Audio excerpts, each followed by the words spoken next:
Hey, it's Garrett and Kelsey. Are you a first-time flyer? Are you nervous about flying? Is it even safe to fly right now? Has the COVID-19 pandemic put a damper on your travel plans? If you haven't already guessed, this week's video is all about flying. The pandemic really put a damper on our travel plans. So when we were finally able to go to the airport again, it was so refreshing.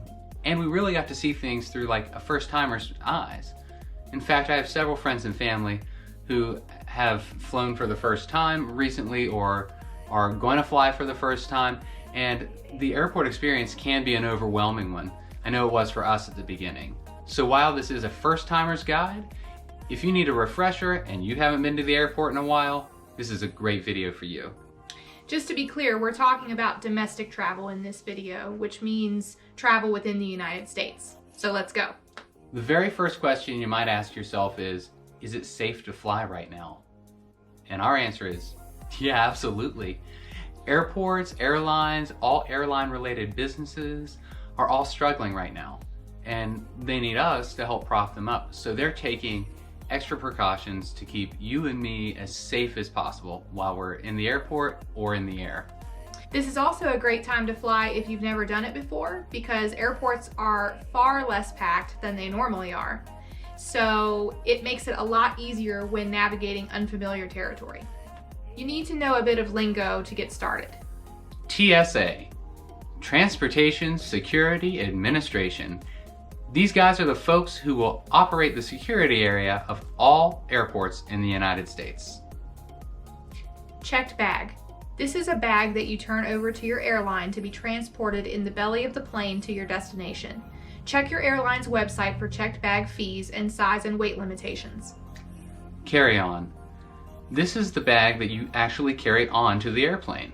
Small suitcases, backpacks, and duffel bags can all count as carry-on items, so make sure to check your airline for fees or any kind of size limitations.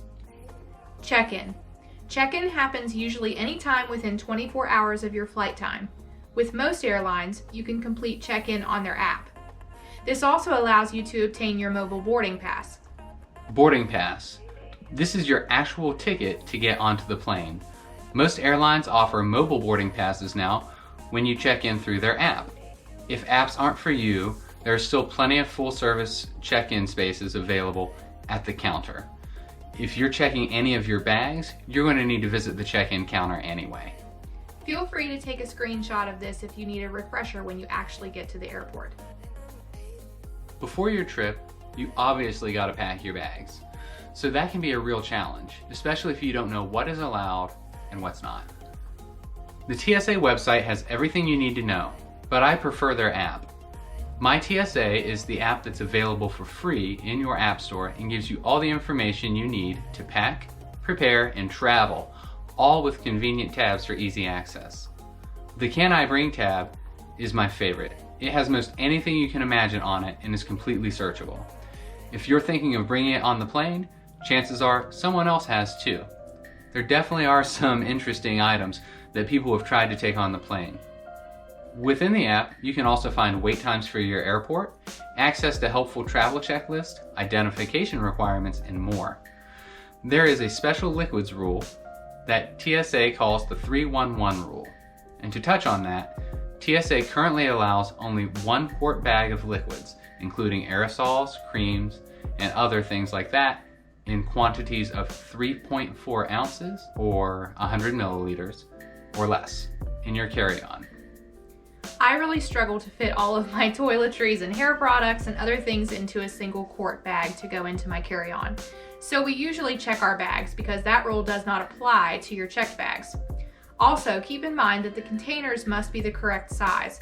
I had my bottle of conditioner thrown away at the checkpoint because it was in the full-size bottle, even though there was just a tiny bit left. When packing your luggage, keep in mind that there are probably going to be size and weight limitations. We have never had a problem with overweight bags, but fees for overweight luggage can be hefty. On your day of travel, make sure you have everything you need. So in addition to any luggage or carry-on items or personal items, you need to make sure you have the following. Proper identification. We use our driver's licenses for our identification, but there are plenty of others that TSA accepts. There is the requirement that all state issued ID cards need to be the federal Real ID, but this requirement is not being enforced yet, not until 2021. Give yourself enough time so that you are at the airport at least 2 hours before your scheduled departure. Flying is immensely enjoyable for me, and I don't want to feel rushed to make my plane. Also, wear comfortable shoes. Anything you can slip off and on is best. Stay adequately hydrated. Planes recirculate very dry air, so staying hydrated is super important. So hydrate before you have to fly, and it will help with any kind of headaches, fatigue, things like that. Bring chewing gum. Chewing gum is a great way to help your ears pop as your flight climbs in altitude. Bring something to do. I have an iPad with some really nice noise canceling headphones.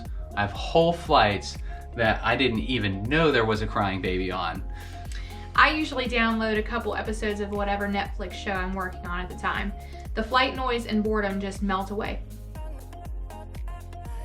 When you arrive at the airport, check the flight board to make sure your flight is on time. Then, your first stop, provided you're checking a bag or you need a boarding pass, is to visit your airline's check-in counter. Many airlines have shifted to using an electronic kiosk for bags, as you can see from our recent Southwest flight. Here we're able to declare our checked bags and print tags for those bags. We could also print our boarding passes if that's something that we needed. At the end of your tag, there's this baggage claim ticket. Detach that and hold on to it. This makes it so much easier for you to declare ownership of your luggage if it ends up, say, in Chicago instead of Orlando, Kelsey. Our flight left at 6:30 in the morning, and we had just checked out of our hotel room and were waiting on the shuttle to go to the airport when I realized I had left my cell phone in the hotel room. After about a half hour of trying to see if someone could let us back in, I was told that we were not going to be able to get my phone, so I had to leave it there. We ended up dropping our bags off at the check-in counter at 6 o'clock in the morning, which is way too late, but we ended up getting on the plane at the correct time and getting to Orlando. However, when we got there, our bags did not make it with us. So they went to Chicago before they came to Orlando, but they eventually made it. It was a really easy thing. We were able to show our boarding ticket, and they told us right where the bags were, and they were there in a few hours. And the last thing you want to do before you go through security is to make sure you get rid of all of your liquids. So if you brought a water bottle with you, keep it and fill it on the other side, but go ahead and dump all of your water out because you cannot bring that through the checkpoint. We've learned that the hard way. The next step, and probably the most stressful step for everyone, is security. Find the security line that best suits you.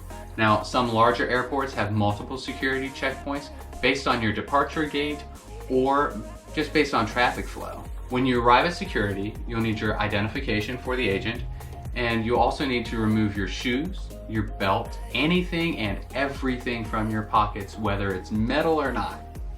You also want to remove that quart bag of liquids if you brought it.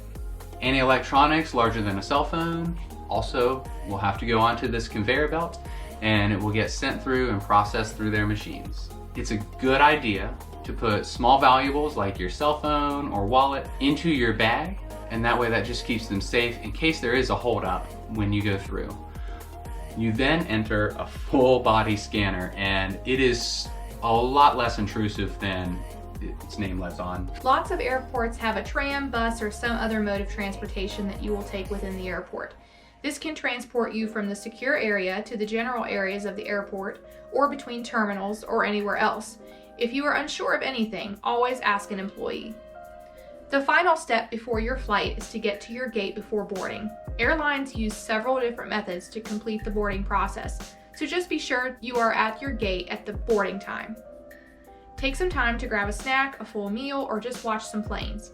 Plane spotting is a lot of fun and is a hobby of many aviation enthusiasts the world over, including Garrett. After you land, everybody seems to get right out of their seats and try to make a mad dash for the front of the plane to exit.